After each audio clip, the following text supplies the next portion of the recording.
So what emerged from the workshop was that it seems to be that many of the solutions which we need for an Energiesprong approach retrofit are there on the market. So that's good news. We can start with building components, which we need to tweak and twist a little bit to get to a net zero retrofit, and that's something which we haven't seen yet in other countries. So it's a good beginning. The other thing which came out, and that was the start of the workshop, where Direttore told us that they are planning to do a large retrofit program with the public housing in Milan.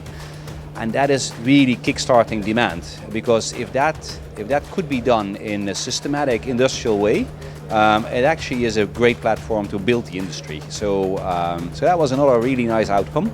And at the end of the workshop, we tried to see if we could combine technologies from the HVAC side and from the wall panel side.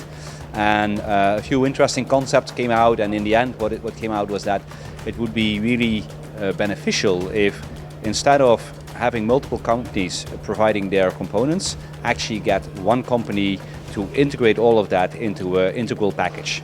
So there's one person responsible for the end result of the net zero retrofit, and one person delivering that whole thing. So that was another interesting outcome, and if you look at how this has been done in the Netherlands, I think where we started, you're well ahead. So on one hand, the demand side is already here. We just, there will be a mass retrofit market in this region. We just have to make it into a mass net zero retrofit market instead of just the regular work we do. And that's a huge challenge, but we didn't have that yet in the Netherlands. The other thing which is challenging, because I think it's next to a retrofit challenge, is also a social challenge, because people live in those homes and we want to improve in lives. And so if you look at the business models here, the amount of money on the table is less.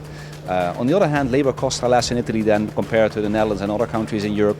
So what I think is that it might actually work out, but it will take a way to find a way to get the energy bill of the tenants into a rent component, so we can invest on that. And that's one of the essential parts of the business model of Energiesprong. Is we look at the cost of living of people in social houses, and we want to keep that stable.